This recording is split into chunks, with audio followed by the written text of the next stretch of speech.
Go. Ano to? Ano to nga kinababasa sa Facebook? Na pag IT ka, ingkod-ingkod lang at babagsak ka lang sa computer shop? Ha?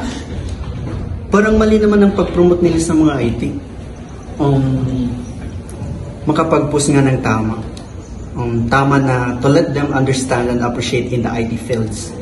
Ito, papaintindi natin sa kanila magpusta. Ayan. Ayan. IT is one of the best fields because it brings new ideas, makes it easier, and help us to live better. Ayan.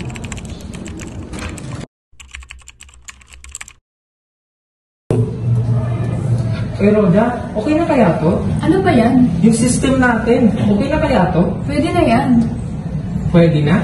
Okay lang yan, kahit ganyan lang, basta makabenta lang tayo para matapos na. Di pwede. Kailangan natin i-consider ang makakatulong sa gobyerno at saka makapagpapadali sa buhay ng tao. Kaya nga ginagawa natin itong system eh.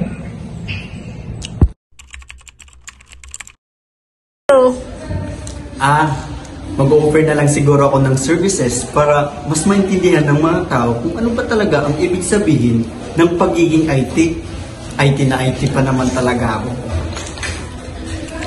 Yan, so for free programmer, yan, so for system, yan.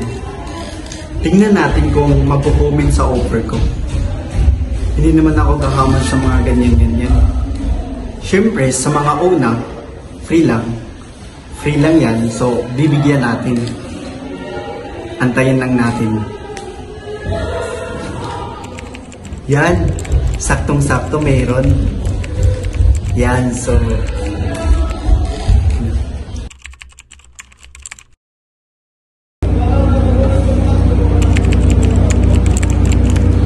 Anong ginagawa mo? Project sa SB101. Project sa ST101. Oo, wala ka pa ba ito? Pasana na ito, malapit na ang deadline. Kailangan nyo ipasa to para tumaas ang grades nyo. Bakala kayo. May project pala sa ST101.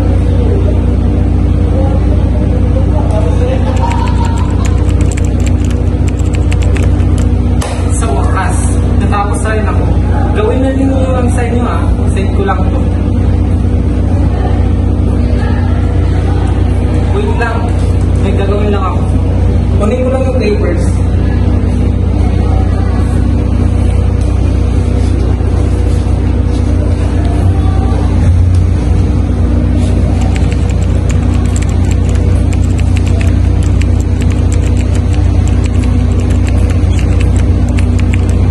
Uy, bakit ang bilis mo? Ano ginagawa mo? Ano yan? Akin to ah. Di mo ba alam ang code of ethics ng Filipino IT professional?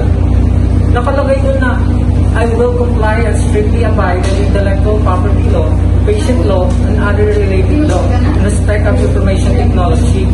Kahit research mo ba?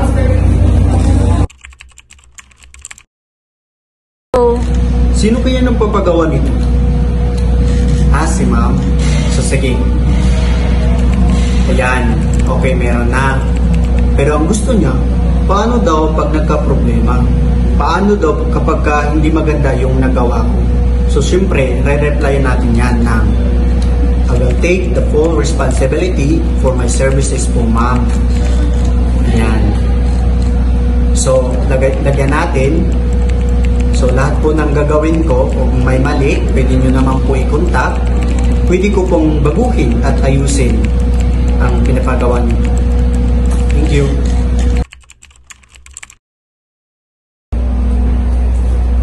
Good morning po, ma'am. Good morning. You may sit down. Thank you po.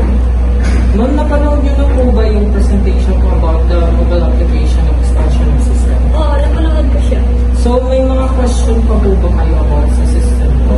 Naka-cover na ba ang buong Pilipinas? Actually, hindi po, ma'am.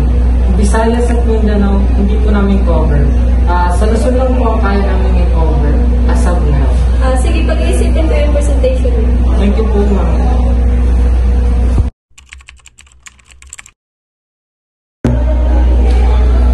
Uy, kamusta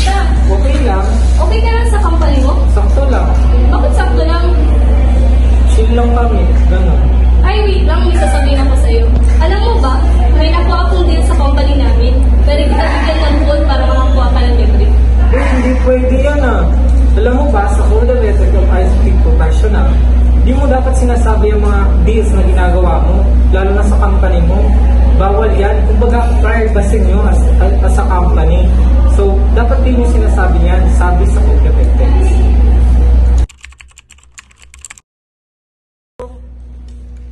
Siyempre, gagalingan natin yun. Hindi natin ipapahamak si ma'am na ang gusto niyang ipagawa sa akin. And of course, I will take full of responsibility bilang IT. Ipopromote ko yung IT sa abot ng aking makakaya. At siyempre, kung if ever mag-offer ako ng services. So, ayan. I will take out full responsibility po, ma'am. And I will give my very best po, ma'am. So, ayan. And if ever man po magkamali, it's free to PM po, ma'am. So, ayan. Thank you, ma'am. Uy, Jin, tulungan mo na ako dito. Ayoko niyan. Ano bang ginagawa mo? Ang hirap nito, basta kikita tayo ng malaki. Ayoko. Bakit? Pero ano na? Eh, ano bang ginagawa mo dyan? Basta kikita na tayong malaki dito. Eh, nakakak ka eh. Talagang kikita ka dyan. Yun nga, kaya nga akong nangaki. Hindi pwede yan. Alam mo ba, ayon sa IT Code of Ethics, sabi hindi ka pwedeng mang-hack ng mga bagay-bagay na ganyan kasi. Baka makulong ka, ang likas ng tama mo, tigilan mo yan. Oo na. Sige, good. Pwede ka ba makuha naming speaker sa upcoming seminar namin? Abot saan po yun lang? Yung ibibigay po namin topic is about cyber terrorism. Pwede kasi para sa mga IT professional naman yun eh. At saka kailangan natin yan para sa ma-enhance ang mga IT professional.